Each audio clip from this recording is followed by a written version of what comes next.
Buenos días. Hoy veremos algunos conceptos sobre proteínas. Haremos una breve descripción de la estructura, propiedades o funciones.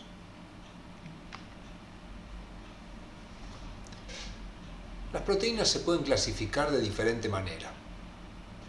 Una de ellas es como proteínas simples o conjugadas. Una proteína es simple cuando solo está formada por aminoácidos. Una proteína es conjugada cuando además de aminoácidos tienen estructuras no aminoacídicas, conocidas como grupo prostético. Este grupo es generalmente imprescindible para cumplir con la función.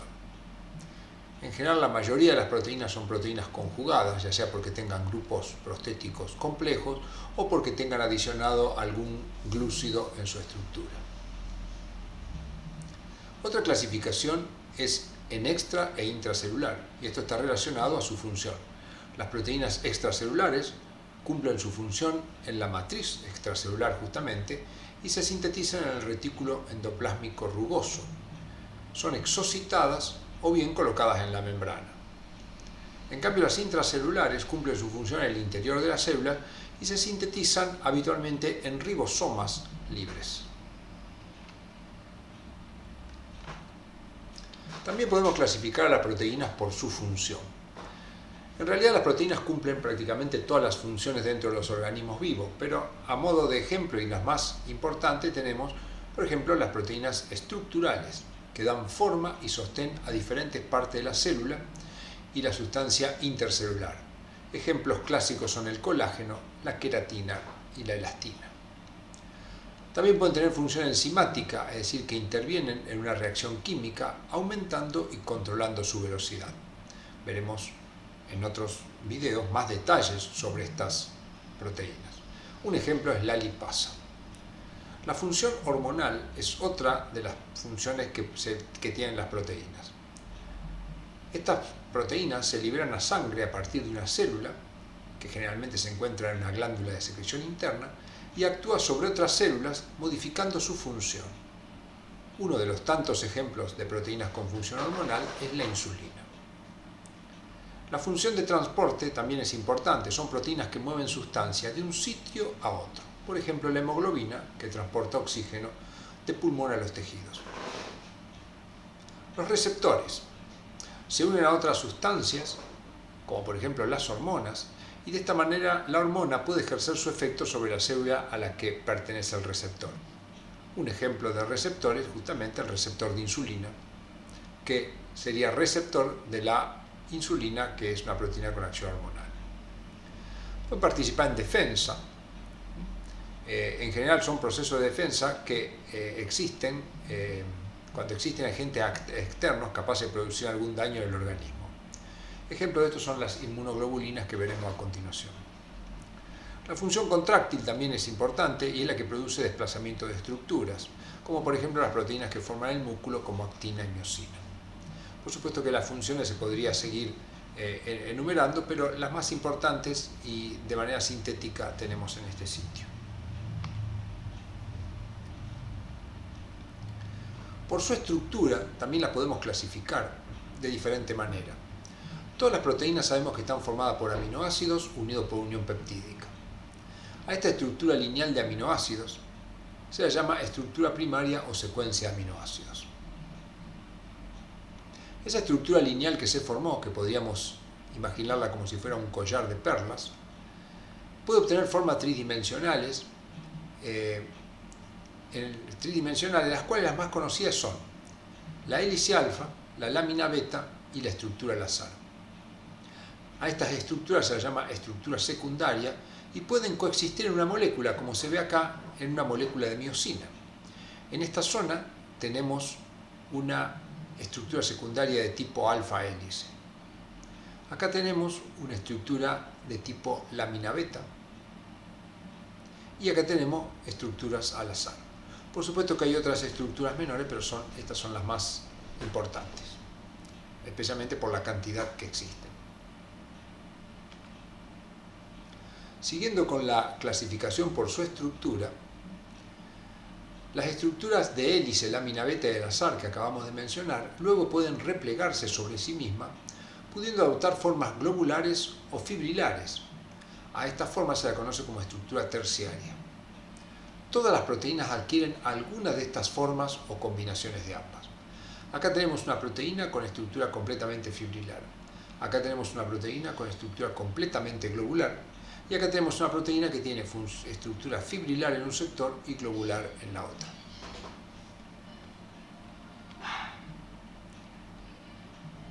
Continuando con la estructura, las proteínas, ya sean globulares o fibrilares, pueden combinarse con otras o permanecer en forma independiente, clasificándose así en proteínas monoméricas sin estructura cuaternaria o proteínas poliméricas con estructura cuaternaria.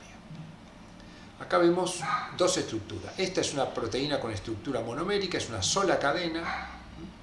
En cambio, esta tiene estructura polimérica o estructura cuaternaria, donde vemos cada cadena coloreado en un color diferente.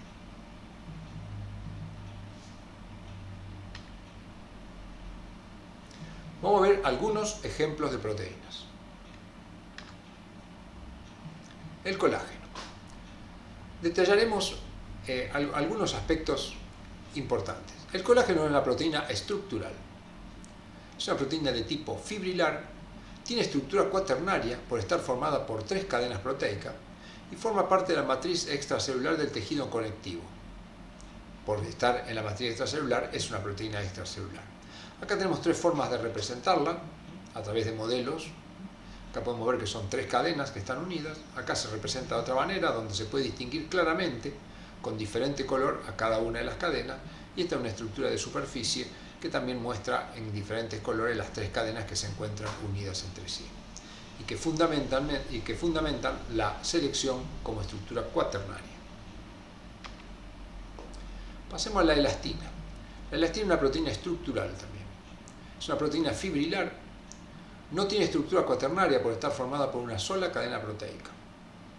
Forma parte de la matriz extracelular del tejido conectivo, es una proteína extracelular. Acá vemos su estructura.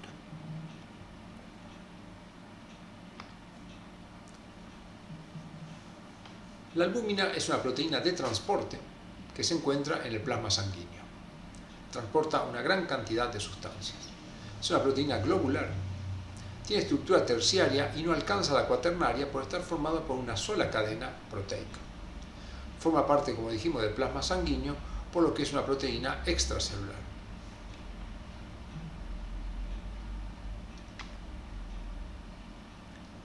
La hemoglobina es una proteína de transporte. Particularmente lleva oxígeno desde los pulmones hacia los tejidos y también transporta dióxido de carbono. Es una proteína globular. Es una proteína conjugada por tener un grupo prostético conocido como grupo hemo que contiene a su vez hierro. En esta representación gráfica de un modelo computacional de la hemoglobina podemos ver los grupos hemo, son estas agrupaciones de átomos que se encuentran en sitios en particular y que tienen un átomo más rojo que resalta más que el átomo de hierro. También podemos decir que tiene estructura cuaternaria por estar formado por 4 cadenas. Como podemos ver acá, en 4 colores distintos tenemos las 4 cadenas. Y forman parte de la sangre, hallándose en el interior del eritrocito o glóbulo rojo. Las inmunoglobulinas son proteínas de defensa. Son proteínas globulares y son proteínas conjugadas por tener un nido glúcido en su estructura. Tiene una estructura cuaternaria por estar formada por 4 cadenas proteicas, 2 a las que llamamos livianas y 2 a las que llamamos pesadas. En estos 2 modelos, acá podemos verlo en un modelo de superficie con mucho más claridad. Las cadenas pesadas se hallan unidas entre sí y las cadenas livianas se hayan unido a las cadenas pesadas. 2 cadenas livianas, azul y cian, 2 cadenas pesadas, marrón y violeta. Que lo tenemos acá en un modelo donde vemos la estructura secundaria y primaria. Bueno, se hallan en la sangre, líquido intercelular y en membranas de algunas células. Veamos algunos detalles más de la inmunoglobulina. Como dijimos, son proteínas de defensa, participan en la respuesta inmune adaptativa en respuesta al ingreso de un antígeno. La estructura básica de la inmunoglobulina está formada por 4 cadenas, como dijimos, 2 cadenas livianas que llamamos L y 2 cadenas pesadas que llamamos H, y están unidas entre sí por puentes disulfuro. Las diferentes inmunoglobulinas difieren en el tipo de cadena pesada que la compone y en la cantidad de estructuras básicas que lo forman. Hay 5 tipos básicos de inmunoglobulinas. Aquellos que tienen como cadena pesada la cadena alfa se llaman inmunoglobulinas A. Las inmunoglobulinas D tienen como cadena pesada la cadena delta. La inmunoglobulina E tiene una cadena épsilon. La inmunoglobulina G tiene 2 cadenas gamma y la inmunoglobulina M 2 cadenas mu. La diferencia entre las cadenas alfa, delta, épsilon, gamma y mu radica en su estructura primaria y el gen que le da origen. Acá vemos una representación bidimensional de la estructura de una inmunoglobulina, en la cual podemos ver las 2 cadenas pesadas que se unen a cadenas livianas.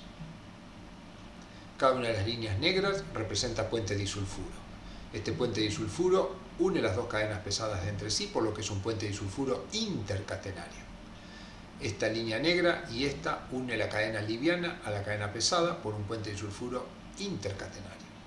Ahora, cada cadena, a su vez, tiene puentes disulfuros que relacionan aminoácidos dentro de la misma cadena. Y a esto se llaman puente disulfuro intracatenario. Y esto delimita lo que se llaman dominios de la inmunoglobulina.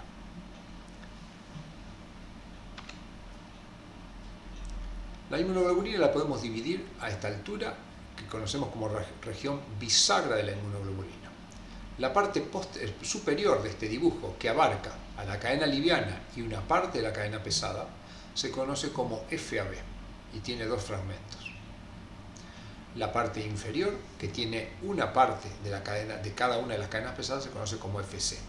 En color amarillo mostramos glúcidos que se han unido y que caracterizan a la inmunoglobulina como una proteína conjugada. La zona donde se encuentra cada puente disulfuro se llama dominio, y los dominios se dividen. Arrancando desde el extremo del FAB, tenemos el dominio variable de la cadena pesada, por eso se llama BH, variable de la cadena heavy o pesada. Luego tenemos un dominio constante de la cadena pesada, el dominio constante 2 y el dominio constante 3. Lo mismo pasa en la otra cadena. Y dentro de las cadenas livianas tenemos el dominio variable de la liviana y este es el dominio constante. O sea, en color celeste tenemos las zonas constantes. ¿Qué son zonas constantes? Son zonas donde la secuencia de aminoácidos es bastante conservada de una inmunoglobulina a la otra. Las zonas variables son zonas donde la secuencia de aminoácidos cambia de una inmunoglobulina a la otra y es la zona donde la inmunoglobulina va a interactuar con el antígeno. A su vez, dentro de las zonas variables, que son las que difieren de una forma a la otra, tenemos zonas que se conocen como hipervariables y que hay mucho más diferencia entre los diferentes tipos de inmunoglobulinas. Esta zona variable e hipervariable es la que le da a la inmunoglobulina la especificidad, pudiendo unirse a antígenos muy específicos cada una de ellas. Acá tenemos, como dijimos, de acuerdo a la cadena pesada se pueden clasificar de diferentes maneras.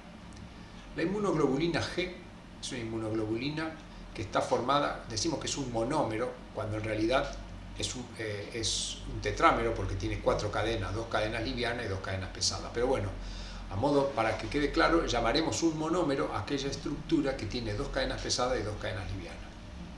Como podemos ver, la inmunoglobulina es una estructura proteica con estructura cuaternaria y responde a lo que hemos explicado recién: 2 cadenas pesadas, 2 cadenas livianas con una zona variable a la que se va a unir al antígeno. La inmunoglobulina A tiene 2 formas de presentación: una formada por un monómero con 2 cadenas pesadas alfa y 2 cadenas livianas con los puentes disulfuros como hemos descrito, y hay otra forma que se encuentra en las secreciones, como en la leche materna por ejemplo, que es un dímero. Tiene una estructura de inmunoglobulina unida a otra por una proteína que llamamos J, y a su vez tiene otra proteína conocida como componente secretorio. Esta proteína, en general, la inmunoglobulina A la vamos a encontrar en sangre, pero la inmunoglobulina A con componente secretario y J y como dímero lo vamos a encontrar en las secreciones. Las IgE son monómeros con 2 pesadas y 2 livianas, donde la cadena pesada es de tipo épsilon. La IgD también es un monómero, pero tiene dos cadenas pesadas de tipo delta y dos cadenas livianas. Pero tiene en el extremo de la región Fc dos cadenas polipeptídicas que le permiten anclarse a la membrana, por lo que la IgD la vamos a encontrar unida a algunas membranas de células del sistema inmune. Y la IgM decimos que es un pentámero, porque cada una de las subunidades está formada por dos livianas y dos pesadas del tipo mu, pero 5 de ellas se unen a una cadena que conocemos como cadena J, formando de esta manera un pentámero, es decir, una inmunoglobulina de mucho mayor peso molecular. Con respecto a las inmunoglobulinas, todas estas que son monómeros decimos que son bivalentes porque pueden unir un antígeno en esta zona y en esta. En cambio, la inmunoglobulina M tiene mucho más capacidad de unión porque cada una de ellas tiene 2 y son 5 inmunoglobulinas. Lo mismo pasa con la inmunoglobulina A, que podría unir antígenos en esta zona y en esta zona.